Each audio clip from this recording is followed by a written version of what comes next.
Please welcome Tawny Schlieski.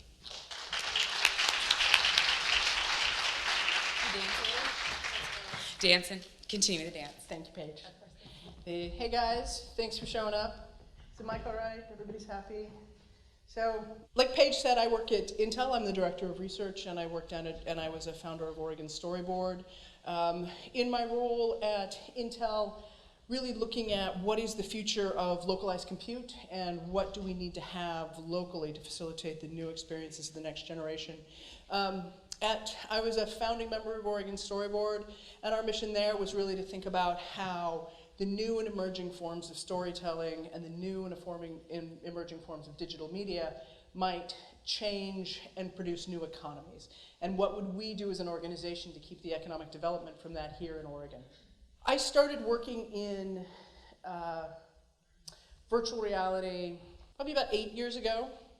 And I've worked with academic institutions, a lot of hackers, with every imaginable bit and piece of technology you could think of, trying to hack together ways to think about what comes next in interactive storytelling, in human interactions between computers and, people.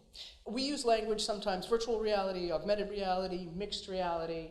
I've used interactive storytelling. There was a period of time out of USC where people liked transmedia.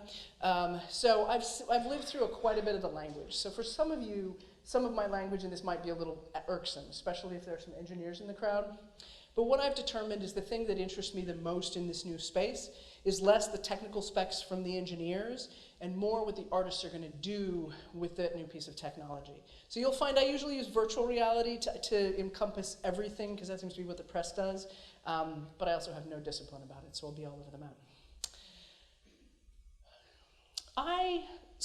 I've been really, really lucky in my career working in VR, in that I have been able to partner with some of the most extraordinary artists to do some really interesting things. And I started with USC, the film school, when they were launching a new lab called the World Building Media Lab, and Alex McDowell came in and really wanted to reimagine what it meant for creativity and what it meant for the creation of stories if you had fully realized, highly rationalized digital environments and assets that behave themselves. So if you imagine all of the sort of architecture of a game, what does that mean for a filmmaker if that's the world you start creating in? So we worked with a whole collection of students over the course of the last 4 years, and we spent a lot of that time investigating in a world which is called Leviathan. It's a steampunk novel, young adult novel, written by Scott Westerfeld, in which basically Darwin made a cookbook,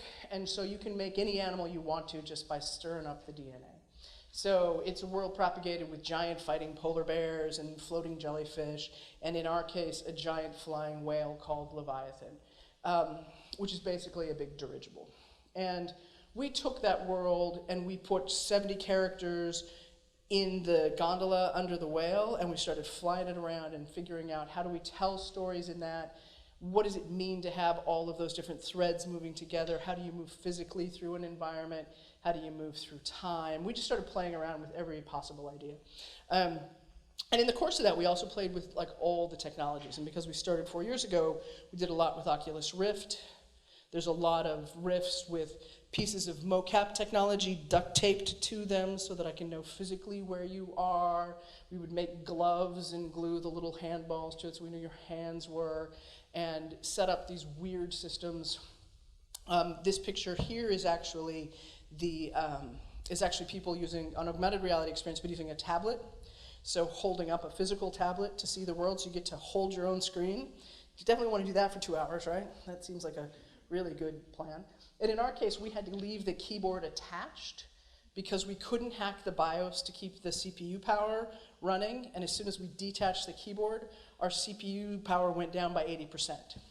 So we had 3 days at CES and 100,000 people all with the whole thing, not a tablet, the whole keyboard held, moving around like this. That's what happened. That's what early adopter actually means in my world. But we got on main stage at CES, we got a lot of attention, we were able to go to Sundance with this, and we had a lot of people who were excited about what does this mean for the creators. And one of the people that was excited about it, or one of the teams, was the Royal Shakespeare Company. And Gregory Doran, who was the artistic director, saw the flying whale at CES and said, why don't I have one of those? So I got a phone call. Why doesn't Gregory Doran have a flying whale? And I'm like, well, he can. And so we spent the last 18 months trying to figure out how to deliver a live digital performance, how to take what we had been doing, hacked together and duct taped together, and actually enable a performer to step on stage and drive a real-time, robust digital avatar and create something new on the stage and do that all in real time in a motion capture suit 6 days a week for 3 months in a row. So that's what we've been doing.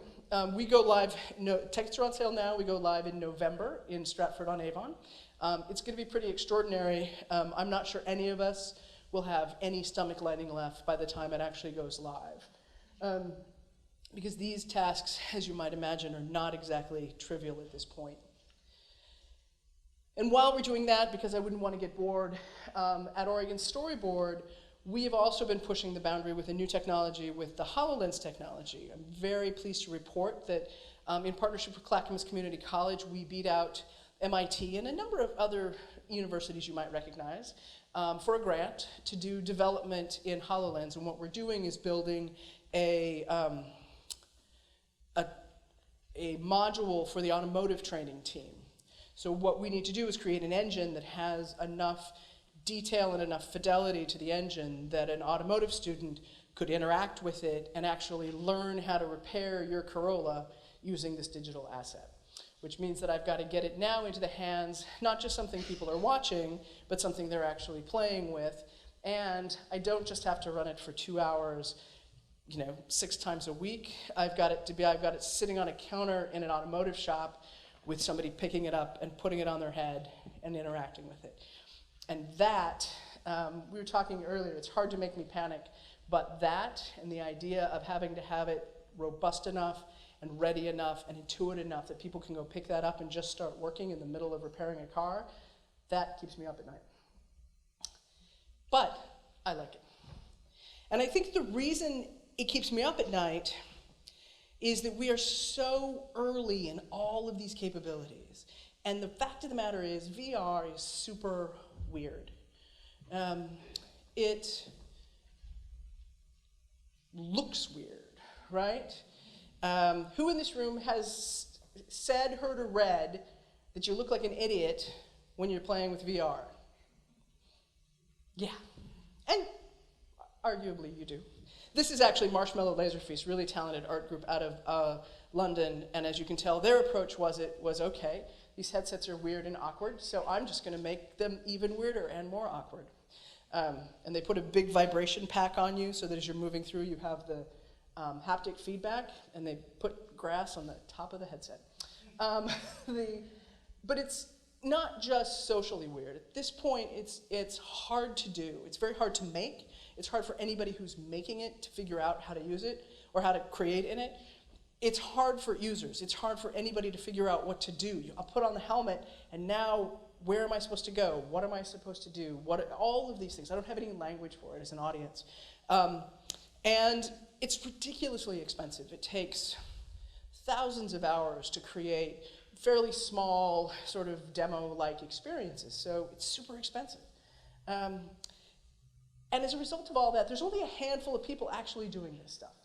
It's really just VR geeks. It's really just people who, early adopters and high VR geeks who say to themselves, I have to be a part of this because I think it's ridiculously cool. And the rest of us, the 99%, are like, you know what?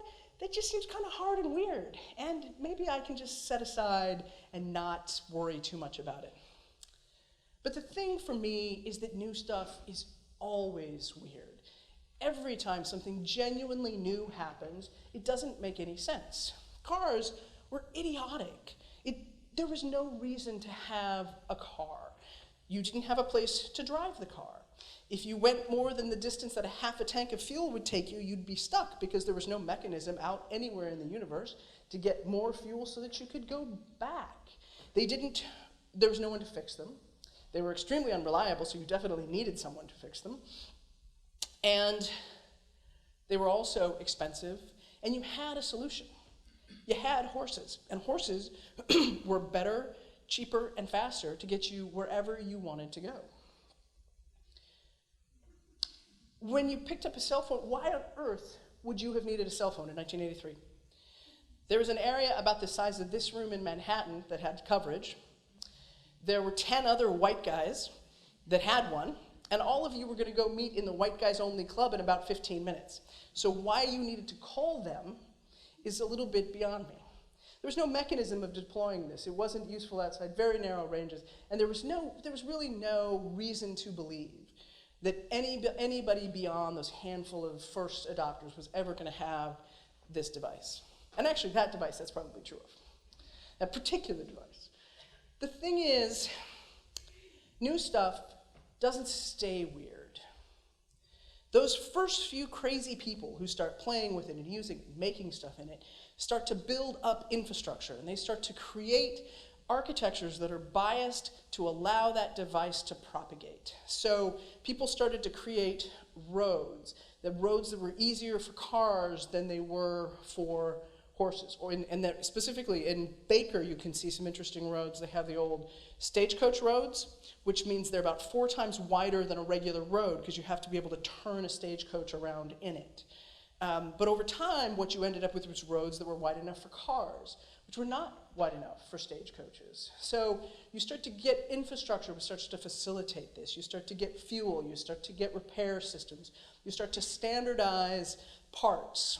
So designers start to remove the friction from the experiences. So it starts to become easier to have new experiences. It starts to become easier for new people to have these experiences. And we start figuring out the sociality of it. We start figuring out what you do with it and what you're going to do with it. So you don't look as weird when you start doing this, and it becomes a normalized activity.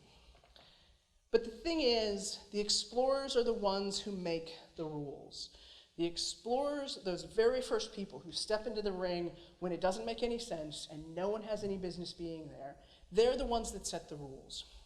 And the way it works as humans, if you're going to go out and do an incredibly stupid, incredibly difficult, incredibly just super risky, you're going to risk financial ruin to go pursue this dream of yours, you're going to gather around you people that you know and people that you trust. And typically, the people that you know and the people that you trust tend to have your experiences. They think the way you think. They often look the way you look. And they have something shared. And the reason for that, again, is we are going to be weeping at 3 o'clock in the morning when we have an investor coming in 4 hours and our stuff isn't working, and we need to know we can rely on each other. So my mission, and I would challenge, and my call here for this, is not to change how humans work.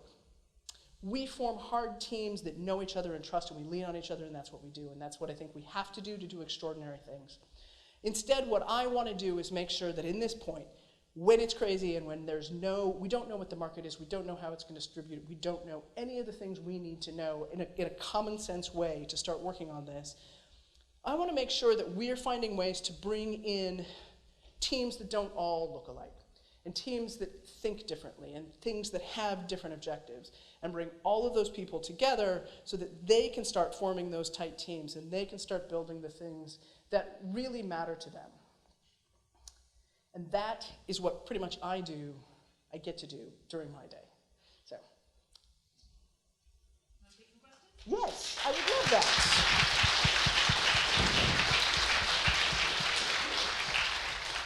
All right, if Breezy, you want to do that side all the way in the back? Hey, Mike. Hey, Tawny. Yeah, I'm Mike Rogaway. I'm a business reporter at the Oregonian. We'll talk a little with Tawny about some of the things you've been talking about. Tawny, you said you're a political scientist by training. You're interested, you told me, in structures. And I'm curious, you said new stuff doesn't stay weird. We've had so many weird things come out in technology. Open source was weird, social media was weird, and they ended up feeling normal in the end. Mm-hmm. How do you keep those pathways that develop now from being conventional and looking what came before in technology? My mission, what I really try to do, I wish there was a silver bullet, and I wish there was something like super easy and we're just like, well, if you just do it this way, then it'll be hyper diverse and we'll have all these different voices in together. I actually think instead it's day to day on the ground. I just do a lot of listening, and I try to go to places that are not the normal places, that are not all of the usual suspects, and ask what they want to do with VR. And I'm looking at Peter at the Oregon Games Association, and I can always go there and I always get extraordinary ideas, but I tend to get the same interesting ideas. So I tend to go other places. So I'll always talk to Peter too. But I'll find other things, and I will find other groups and say, what is it you want to do? So we do a little bit of training to say, okay, let's bring in people who maybe have never thought about this before and say, what do you want to do? And can we help sort of bootstrap that so new people can start building? Is there something about digital storytelling itself, you think, that might help retain some of that or bring people in? I like to believe that there is. One of the things that's interesting to me is that the technologies behind this are not nearly as complicated as the technologies that have been behind other things. And what I mean by that specifically, anybody in this room who decided they wanted to go make a VR experience could probably do that in 2 or 3 days. And they'd be frustrating and they'd be annoying, but you could get it done. And the reason is the tools are Unity, which is an established game language. And even if you don't know Unity, it's awkward, but it's manageable. You can learn it. You don't have to go to school for 7 years. You can learn Unity. You can create assets in Maya, in other Autodesk tools. And the interface that Microsoft has for HoloLens and the other interfaces that take you that last mile to those headsets, once again, are sort of manageable. So it's not that you can be extraordinary, but you can actually use the tools. So I sort of feel like we're moving pretty rapidly through what happened in film. So at the very beginning of film, like Boy Bridge, you had to, you set up 24 cameras and it was insanely hard. And then at some point you had a motion picture camera where lots of people could capture it. We're not there yet, but I think we're closer than some of the early technologies have been. Excellent. Let's have some questions from our audience. There's one in the upper area here. Difficult question, Guy. Hey, Tawny, I love that you went to Duke. It's about the art of story. This is truly from my heart. I know a lot of people that work at Intel. You guys just announced 12,000 layoffs. Empowerment and innovation is lacking.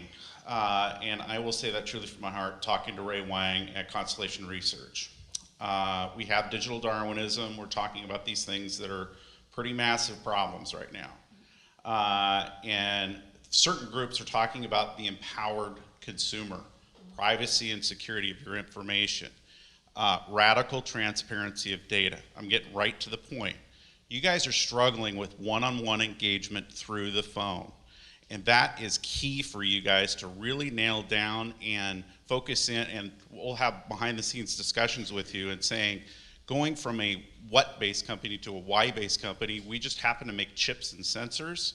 And if you really can nail down those consumer journeys, like Marcelino said with Uncork Studios, and he showed with Walmart, there's unbelievable opportunity in Internet of Things and these sorts of things to bring the technology community together here in Portland and create Empowerment Valley, rather than these data fracking companies that are happening down in Silicon Valley and up in Seattle, which we all know what's going on behind the scenes, and having really deep conversations of consumer empowerment.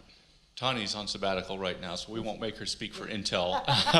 Yeah, it's always, most of what happens at Intel is so far above my pay grade that, yeah, it's, I get very little insight. I do think you're right, though, that the computer era in general, right, there are opportunities here which are about bringing technology to users, and I think that there's a lot of work being done at Intel and a lot of the other tech firms really trying to address that and to shift the relationship between people and computers. And I think that is an area, it's one of the reasons I'm so excited about AR and VR is I think it shifts things, and I think there's tremendous opportunity in that going forward. Donna, you mentioned Portland versus the Bay Area. Do you think Portland has, we've got Oregon Storyboard. Do we have other assets, you think, in digital storytelling, virtual reality that might help us stand out? I actually really think we do. One of the things that I have seen working here, there is a spirit of cooperation amongst the teams here, which is known and recognized both up in Seattle and down in the Bay Area. And one of the things that you can do here that's more difficult to do on the other parts of the West Coast is bring together 4 really smart people from 4 different companies and actually build something together. And at a time when we're still all experimenting and each of us are sort of trying to figure out our one little piece of the puzzle, that ability to work collaboratively has been a competitive advantage for me in talking about what we do here and why here is such an interesting place. All right, I've got one over here. Hi, as someone else working in VR, tremendously excited that Intel and you personally are working in the space. You talked about the advent of the car, the advent of the cell phone, and both had major technical problems that they had to overcome. Obviously, phones had to get smaller than a brick, and cars needed roads and fuel and all that. What do you think are the major technical hurdles, apart from just processing power and graphics power, that virtual and augmented and mixed reality need to overcome, and how can companies like Intel or other companies help bridge those gaps? So for me, there is the good news. There is a processing demand, but I think that the chip makers and the graphics that's kind of on a path that I'm pretty comfortable with saying. There's there'll be more processing. I feel the same way about the networks, that like the ability to move data between a headset and not have to have a giant cord, I think is manageable. I actually think the biggest thing we need right now is a genuine effort on what I just sort of generically might call the interaction design. So how do we expect people to move in it, and how do we expect people to perform with it? I think when every new experience is an art piece, and every time a consumer touches VR, you have to start from the ground, and I explain everything is possible, and you get a completely discrete set of rules. You're not really it's very difficult to build.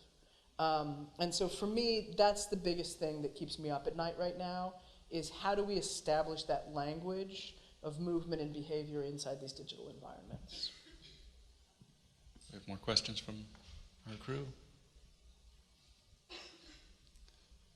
I got another one, honey. So with that in mind, okay, the technical challenges are something we can overcome. What do you think the trajectory looks like? At what point is this not somebody sitting with a big cord coming out of their head in a dedicated room, and something that's people are using casually in their living room?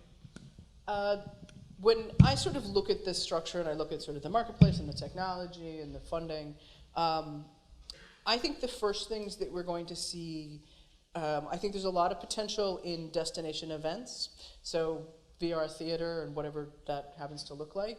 The reason is that I know as a creator, I can architect that space, and I can put, if I need a row of servers in the back, because today, that level of compute comes in a box that big, I can just put them in the back. If I need a sort of a full motion capture setup, I can do that in a fixed space. So as some of those other sensors and those other technologies are catching up, I can control an environment. And a controlled environment, I can deliver a really compelling solution. And I know Industrial Light and Magic is doing a tremendous amount of work on this. I know they're very dedicated to it. There are some problems in terms of number of people that you can get through. I mean, there's some math that we have to sort in terms of the market, but I think that's very promising. I think the other first adopters will be business, and I've already seen this. There are car companies do a lot of design work because you can prototype. If you prototype digitally, then you can rev that prototype for a tiny fraction of the cost of revving like an actual car. And you can prototype much more interesting things, and you can see how one change impacts other things. And so in big design, so car design, planning, but also, and like architecture, you're starting to see early adoption. The other thing with that is if I'm coming in to a professional environment, it's okay if it's a little bit harder for me to learn. Because I'm not just like tired at the end of the day and I just want to pick it up and have fun. I'm actually coming to work to go do this. So it's all right if I have to learn a little bit more, or it's a little bit more awkward if the outcome that I get is a benefit to me. Excellent. Thanks very much. I think that's the time we've got. I think so. Thanks, guys.